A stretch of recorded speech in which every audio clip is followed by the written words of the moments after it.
Halo, apa kabar? Saatnya Anda menyimak Berita Semarang bersama saya Tia Anissa. Sejumlah berita menarik akan kami sajikan untuk Anda dan berikut 3 berita utama hari ini.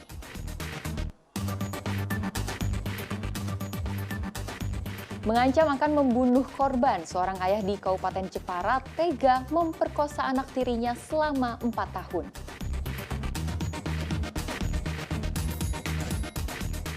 Pedagang daging memanfaatkan anjloknya harga sapi akibat wabah penyakit mulut dan kuku yang kian meluas. Tradisi menyebar uang menjadi salah satu keseruan dalam rangkaian acara sedekah bumi di Grobogan.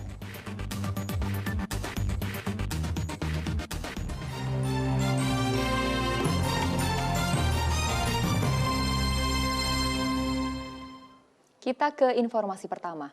Duel dengan senjata tajam terjadi di Kradegan, Kabupaten Pekalongan. Penyebab duel antara 2 orang yang merupakan tetangga itu masih diselidiki polisi. Duel antara tetangga terjadi di wilayah Kradenan, Kabupaten Pekalongan pada Sabtu sore. Jalan yang ramai tidak membuat keduanya berhenti berduel. Bayi Haki, 30 tahun, dan Gilang, 24 tahun, malah berebut senjata tajam untuk saling serang. Akibat peristiwa ini, kedua orang yang saling kenal ini mengalami luka sabetan di tubuh masing-masing. Polisi menangkap salah satu pelaku yang kabur dari duel antar tetangga. Untuk pasal yang kita kenakan, pasal 351 ayat 2. Itu tentang penganiayaan yang mengakibatkan korban luka berat. Untuk motifnya sendiri? Untuk barang bukti yang kita amankan celurit. Polisi masih menyelidiki penyebab duel antar tetangga ini. Kuncoro Wijayanto melaporkan dari Kabupaten Pekalongan. Sepeda gunung ditaruh dalam garasi rumah ternyata belum tentu aman. 2 maling bawa kabur sepeda gunung dari sebuah rumah di daerah di Kabupaten Rembang. Sebuah minibus melintas sesaat kemudian 2 orang memakai penutup kepala terlihat jalan kaki sambil membawa sepeda. Begitulah aksi pencurian sepeda yang terekam kamera pengawas.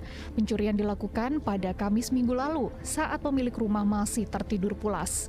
Pemilik rumah sama sekali tidak mendengar suara pencuri menyatroni rumahnya. Setelah bangun tidur, pemilik baru mengetahui sepedanya hilang. Setelah mengecek CCTV, ternyata sepeda yang diparkir di dalam gerbang itu dicuri orang. Sepeda Pasifik yang sepeda gunung gitu.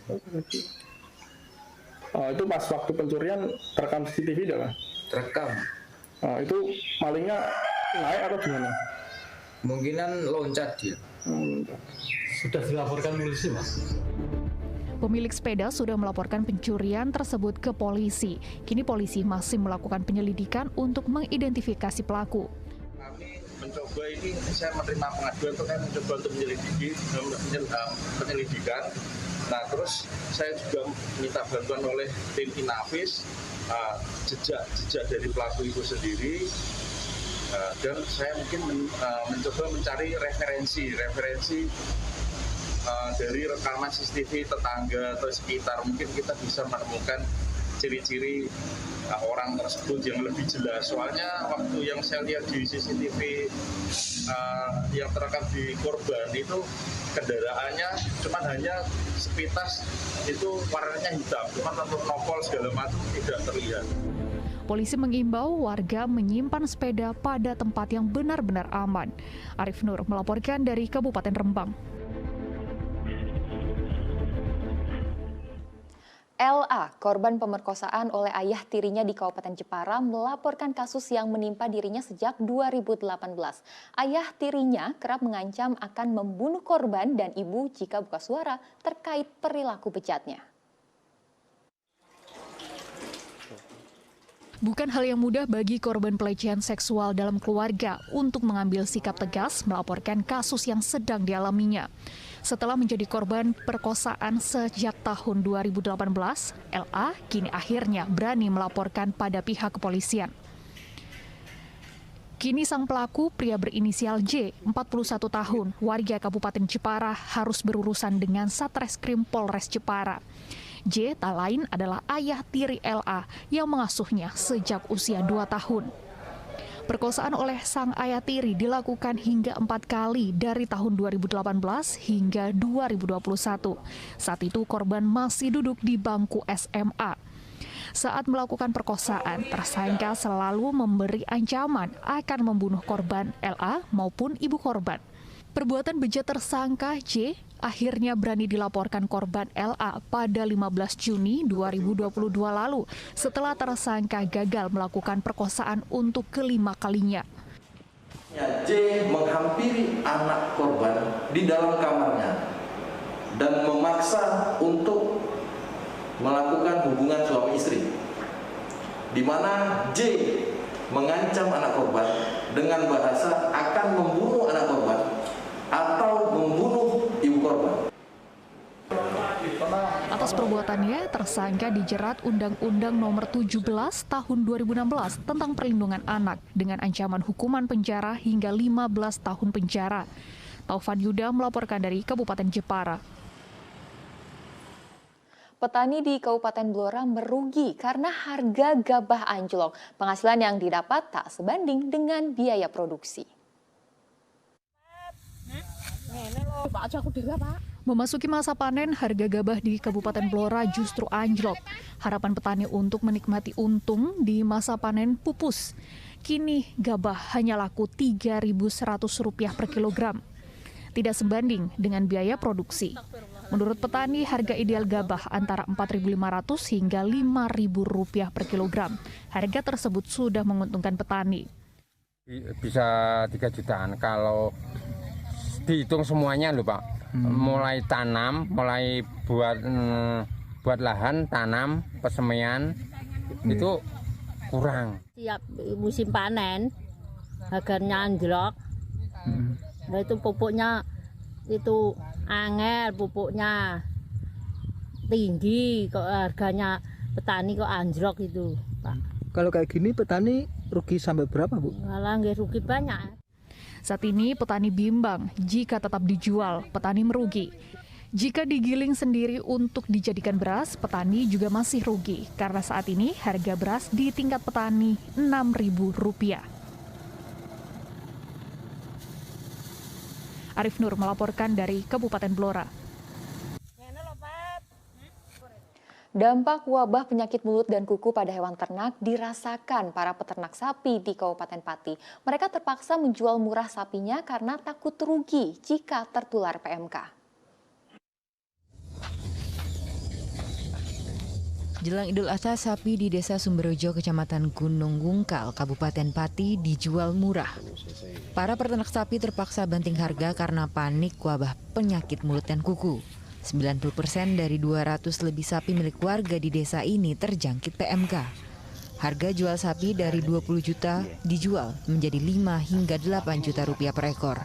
Para peternak sapi takut merugi akibat PMK. Sejak terkena PMK, banyak sapi yang hamil alami keguguran. Agar tak meluas, sapi yang lumpuh dikarantina.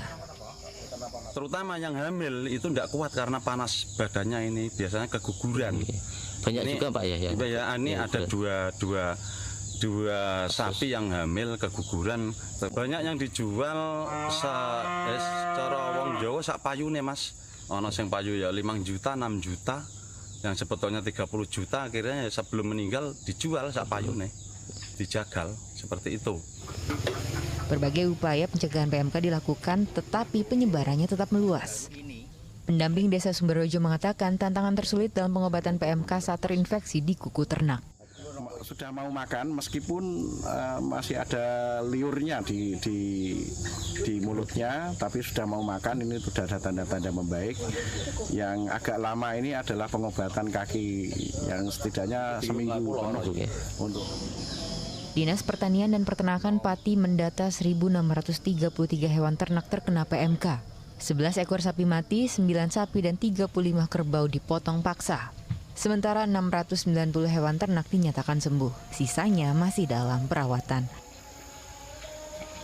Taufan Yuda melaporkan dari Kabupaten Pati.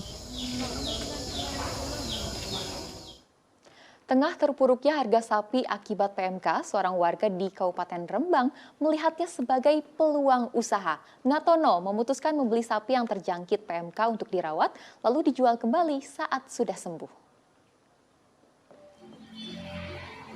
Dengan latar belakang penjual daging sapi, Ngatono melihat peluang bisnis di tengah merebaknya wabah PMK.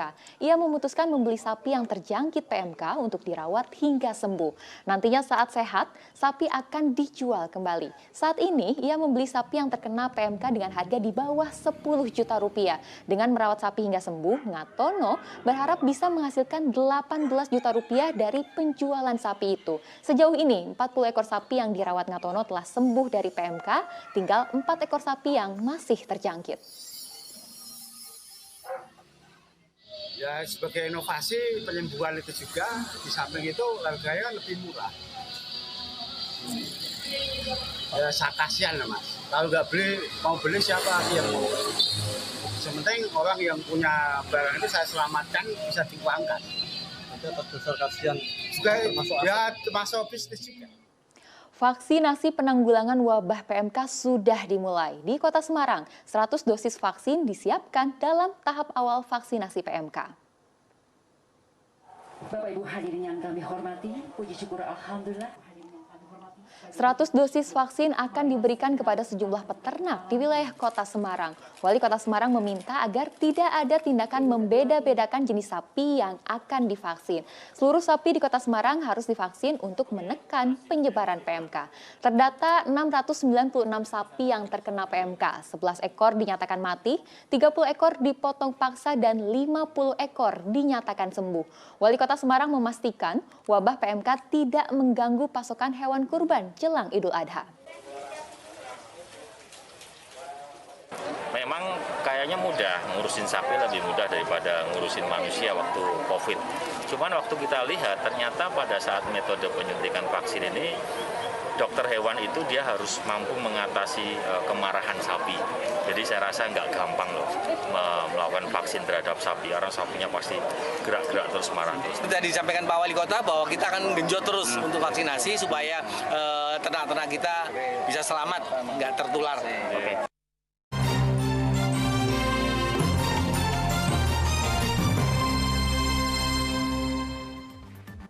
Terima kasih Anda masih bersama kami. Bagi Anda yang baru saja bergabung, kami hadirkan kembali 3 berita utama hari ini.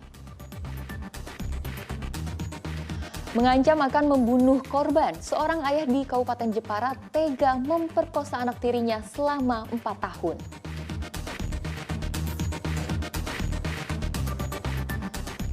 Pedagang daging memanfaatkan anjloknya harga sapi akibat wabah penyakit mulut dan kuku yang kian meluas.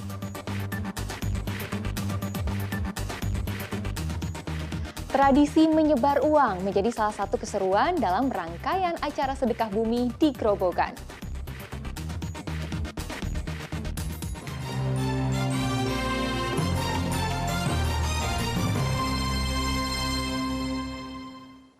Kita ke informasi selanjutnya. 2 ekor ular piton ditemukan di Rumah Sakit Pandan Arang, Kabupaten Boyolali. Evakuasi ular terkendala karena di area jurang di samping rumah sakit. 2 ular piton ditemukan di jurang samping kamar jenazah Rumah Sakit Pandan Arang, Kabupaten Boyolali. Petugas kesulitan menangkap piton jenis retik karena posisinya di jurang dan kondisi ular sedang agresif. Keberadaan ular dilaporkan pramu kantor rumah sakit yang membersihkan area kamar jenazah. Untuk sementara, ular dengan panjang 4 meter dibawa ke kantor BPBD Boyolali. Rencananya, kedua ular akan dilepas liarkan ke hutan Juwangi atau Wonosegoro. Ternyata 2 jenis ini memang benar-benar 2 jenis, ya ini yang satu jantan, yang satu betina. Kemungkinan karena ini memang masih musim kawin, jadi si pejantan itu selalu mengejar betinanya kemana dia pergi itu pasti, karena si betina mengeluarkan semacam bau-bauan yang tidak bisa dicium manusia, namun untuk dari ular itu mampu untuk membauinya. Sementara di Kabupaten Magelang, sarang tawon besar bertengger di rumah warga. Tim pemadam kebakaran mengusir tawon dengan penyemprotan cairan bensin ke sarang.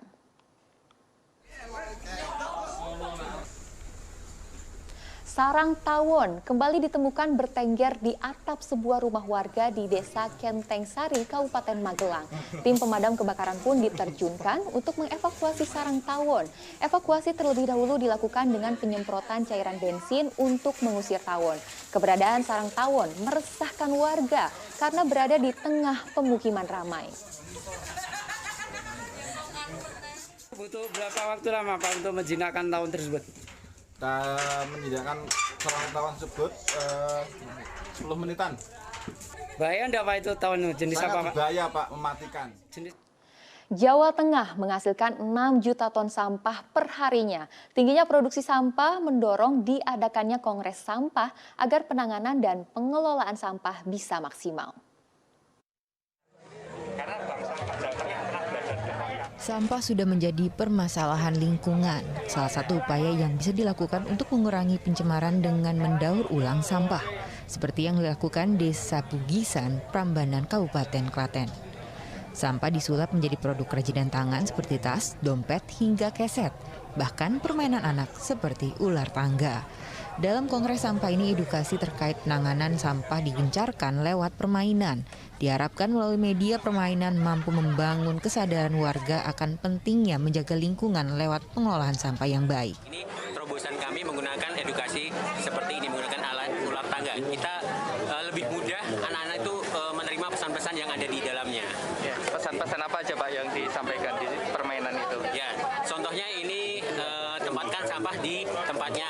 Misalnya sampah organik ya di tempat organik, kemudian sampah anorganik ya di tempat anorganik.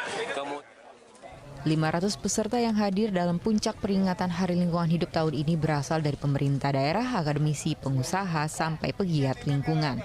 Mereka diharapkan mampu membawa perubahan terutama dalam pengelolaan sampah di Jawa Tengah.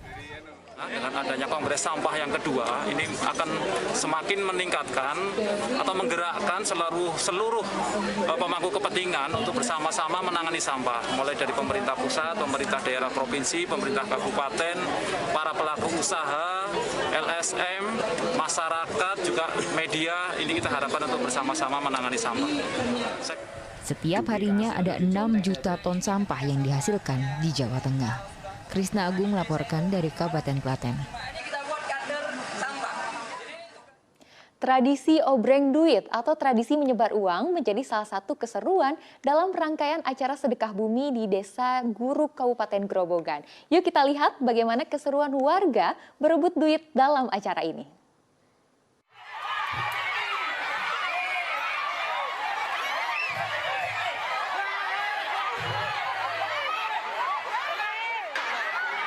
Mendapat uang secara cuma-cuma, siapa yang tidak mau? Warga Desa Curug, Kecamatan Tegowanu, Grobogan begitu antusias saat kepala desanya menyebarkan sejumlah uang sebagai tradisi obreng duit. Kegiatan obreng duit ini diselenggarakan pada hari Minggu kemarin dalam rangkaian acara sedekah bumi. Dalam acara ini juga warga bersemangat untuk berebut gunungan ragam hasil panen. Warga merindukan kegiatan ini karena selama 2 tahun terakhir tidak ada sedekah bumi akibat pandemi COVID-19. Dapat uang berapa? 10.000. Terus selain uang dapat apa lagi tadi? Open shot. Uangnya nanti untuk apa itu nanti? Buat untuk apa? Jajan. Dari didoani sama Kiai dulu, baru buat rebutan oleh warga masyarakat Desa Curug. Selain gunungan apa kita di Banyuwangi? Tadi ada penyebaran atau obreng duit. Wong Jawa caranya obreng duit itu menandakan selaku pemerintah desa untuk gemar melakukan sedekah kepada masyarakat.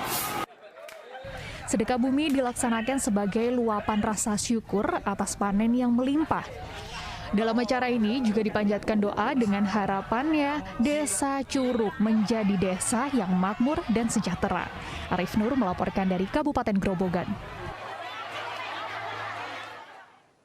Bagi Anda pecinta bakso, boleh nih mencoba bakso di daerah Boyolali. Di sana terdapat bakso dengan berat 20 kg. Seperti apa bentuk dan rasanya? Berikut liputannya.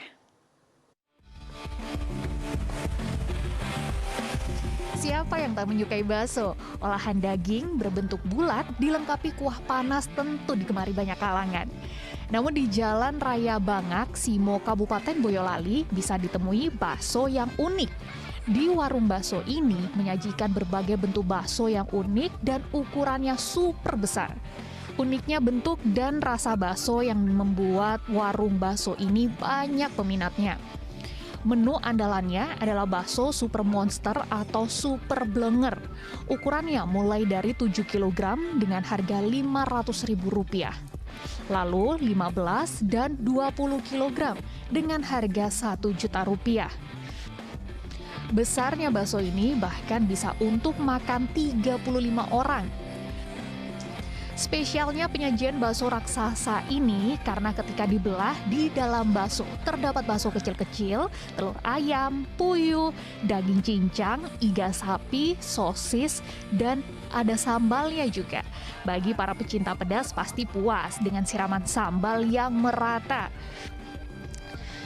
Berbagai pengunjung dari dalam dan luar kota datang karena penasaran dengan bentuk dan rasa bakso raksasa ini. Soalnya kan penasaran toh, lihat di TikTok kan viral. Terus kita ngajak keluarga besar ke sini. Ini ke sini tadi berapa orang, Bu? Sekitar 30 orang. Itu membeli yang apa ini, Bu? Yang super blenger 1. Oh, itu harga berapa, Bu? 500K. 500.000, Bu. Iya. Biasanya untuk berapa orang sih, Bu, kalau makan seperti ini, Bu? 30 itu nggak habis, Mas. Untuk 30, 35 nggak habis. Masih bungkus bawa pulang. Rasanya enak. Cuman kalau untuk pedesnya penggila pedes ini belum begitu pedes. Kalau buat penggila pedes, cuman kalau buat doyan pedes gitu doang udah cukup. Aman kalau buat orang penyakit mah nggak nyampe kambuh. Ya, informasi kuliner bakso monster tadi mengakhiri jumpa kita hari ini. Atas nama rekan yang bertugas, saya Tia Anissa mengucapkan terima kasih atas kebersamaan Anda. Selamat beraktivitas dan sampai jumpa.